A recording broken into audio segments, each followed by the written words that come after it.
Fala pessoal, Isaac aqui. Uma das dúvidas mais frequentes das pessoas que assistiram Senhor dos Anéis e depois assistiram a trilogia do Hobbit é: onde estava o mago castanho Radagast durante os eventos de Senhor dos Anéis? Por que ele somente aparece nos filmes do Hobbit? Isso também acontece nos livros? Vamos investigar isso neste vídeo.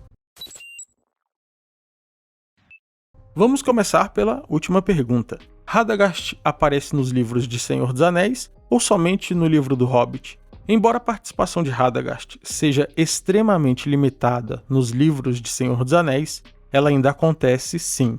Mais adiante eu vou mencionar especificamente essas aparições, que, embora tenham sido limitadas, foram importantes. Mas primeiro, é interessante a gente notar que essa gradual perda de relevância de Radagast entre os eventos do Hobbit e os eventos de Senhor dos Anéis reflete exatamente o que Tolkien menciona no livro Contos Inacabados. Aspas, de fato, de todos os Istari, apenas um permaneceu fiel, e esse foi o último a chegar, Gandalf, pois Radagast, o quarto, apaixonou-se pelos muitos animais e aves que viviam na Terra-média e abandonou os elfos e os homens para passar seus dias entre as criaturas selvagens.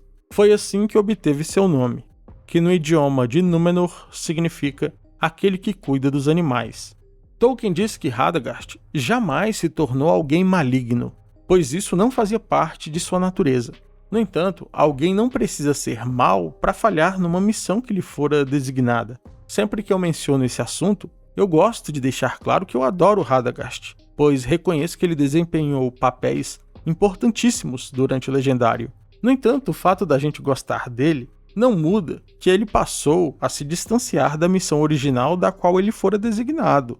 Radagast passou a focar em outra coisa, e isso quem diz não sou eu, mas o próprio autor da obra, como vocês acabaram de ler. Os feitos realizados por Radagast ilustram muito bem essa gradativa perda de relevância, porque até os acontecimentos do Hobbit, Radagast acumula feitos incríveis. Participou da retomada da Fortaleza de Dol Guldur, participou do Conselho Branco, um grupo seleto restringido somente aos denominados Sábios da Terra-média, ajudou na resistência contra o Necromante, ajudou a combater a corrupção que se alastrava na Floresta das Trevas e auxiliou na importante Guerra dos Cinco Exércitos. Por outro lado, já durante os acontecimentos de Senhor dos Anéis, ele praticamente desapareceu.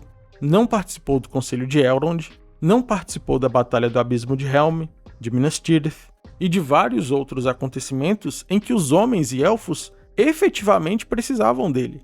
E a prova de que os elfos e homens precisavam dele é que Elrond chegou a enviar emissários a Rhosgobel, o local onde ele morava, mas ele havia partido e ninguém sabia onde ele estava. Mas agora que sabemos o que Radagast deixou de fazer em Senhor dos Anéis, vamos ao que ele efetivamente fez. Como já mencionado anteriormente, suas participações são mínimas, mas tiveram efeitos importantes. Isso porque lá no começo do livro A Sociedade do Anel, foi Radagast quem, sem saber, ajudou Saruman a capturar Gandalf. Saruman abusou da ingenuidade de Radagast e pediu que ele encontrasse Gandalf e o enviasse até Isengard. Essa é uma diferença entre os filmes e os livros. Nos filmes, Gandalf vai até Isengard por vontade própria, na busca de conselhos do líder da Ordem. Já nos livros, ele vai porque Radagast diz que Saruman tinha assuntos urgentes a tratar com ele. Aspas para a Sociedade do Anel. Radagast o Castanho, numa época, morou em Rhosgobel, perto das fronteiras da Floresta das Trevas. Ele faz parte de minha ordem, disse Gandalf, e eu não o via fazia muitos anos. Tenho uma missão urgente, ele disse. Minha notícia é má. Nazgûl, sussurrou ele. Os 9 estão de volta. Então olhou ao redor, como se as cercas vivas tivessem ouvidos. Meu coração ficou pesado, disse Gandalf, pois mesmo os sábios podem ter receio de enfrentar os 9. Eles podem ser terríveis quando estão reunidos e sob o comando de seu líder mortal. Quem lhe disse isso? E quem o enviou? Perguntou Gandalf. Saruman o Branco, respondeu Radagast, e me recomendou que dissesse a você que o procure imediatamente, ou será tarde demais. Saruman era muito esperto. A ideia dele era fazer com que Gandalf pensasse que Radagast havia o traído e o enviado propositalmente a Isengard justamente para ser confinado no topo da torre. Entretanto, ironicamente, é também o próprio Radagast quem acaba desempenhando um papel na libertação de Gandalf. Isso porque Radagast estava preocupado com Gandalf e pediu que a águia Gwaihir levasse notícias para ele que estava lá em Isengard. Quando Gwaihir chegou lá, descobriu que Gandalf estava aprisionado no topo da torre e o resgatou. Ser o responsável, ao mesmo tempo, pela captura e libertação de Gandalf combina mesmo com o jeito meio atrapalhado e inocente de Radagast. Aspas novamente. Primeiro pensei, disse Gandalf, como Saruman sem dúvidas pretendia, que Radagast também fosse um traidor.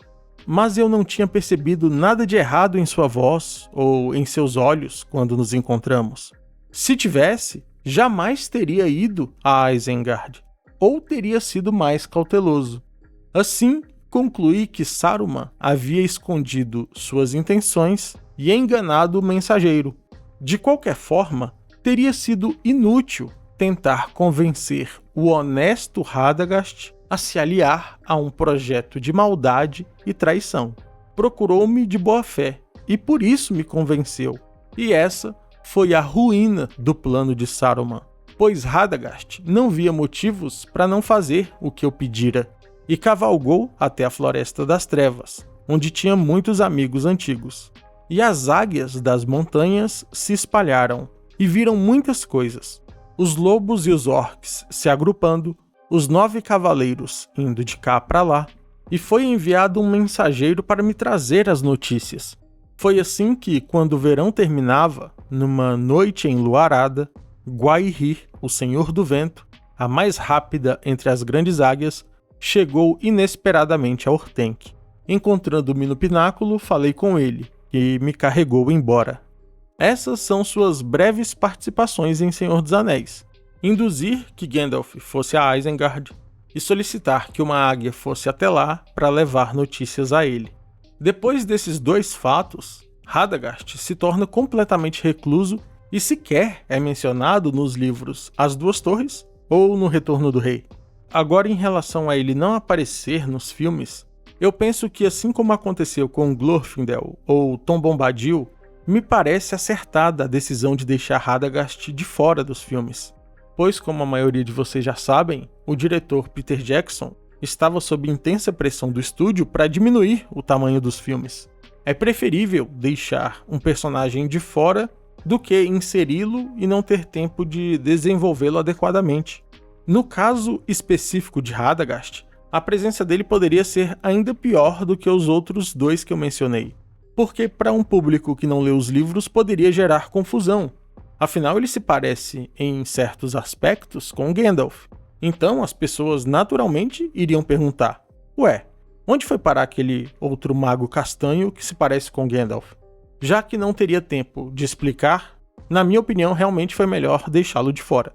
Para finalizar, creio que a história de Radagast nos traz uma reflexão muito interessante, pois ao mesmo tempo em que Tolkien nos mostra que Radagast falhou em sua missão, ele também faz questão de deixar muito claro que ele era honesto e incapaz de se aliar ao mal. Isso nos leva a um ponto essencial. Mesmo pessoas boas e bem intencionadas podem contribuir para grandes problemas ao simplesmente se omitirem, porque a omissão não é um defeito exclusivo de pessoas más. Radagast não traiu, não se tornou mal, mas também não agiu. E por causa disso, Gandalf acabou carregando sozinho um fardo que deveria ter sido dividido entre 5. Os Istari, como sabemos, foram enviados à Terra-média para guiar os povos livres. Mas Saruman se corrompeu pelo poder. Os Magos Azuis desapareceram no leste. Radagast trocou homens e elfos pela floresta e pelos animais, tendo restado somente Gandalf para cumprir a missão. Isso significa que Gandalf teve que acumular grandes responsabilidades. Guiar a comitiva do Anel, enfrentar o Balrog, buscar reforços para Rohan, liderar as defesas de Minas Tirith, marchar até os Portões Negros de Mordor, confrontar o emissário de Sauron. Mas o que mais encanta nessa mensagem de Tolkien é que ela não fala apenas sobre Radagast, mas também sobre Gandalf. No lugar dele, creio que vamos concordar, a maioria poderia ter pensado: eu que não vou seguir sozinho uma missão que deveria ser cumprida por 5. Mas Gandalf enxergou a situação de outra forma. Não importa que os outros falharam, não importa que essa missão foi designada para um grupo inteiro, não importa o que os outros deixaram de fazer. Tudo que importa é o que eu vou fazer a respeito. E talvez seja justamente essa postura que define um líder genuíno e a verdadeira sabedoria. Afinal, Tolkien nos diz com todas as letras no Silmarillion que Gandalf era o mais sábio de sua raça, e sua sabedoria não vinha apenas do conhecimento, mas da coragem de agir quando todos os outros falharam. Um salve aos membros que fizeram o upgrade para nível Valar: John Junqueira, Guilherme Melo e André Blanco. Muito obrigado pelo apoio ao canal, meus queridos amigos, tamo junto. E com isso chegamos ao fim de mais um vídeo. Se você gostou, não deixe de se inscrever e deixar um gostei. Um abraço e até o próximo vídeo.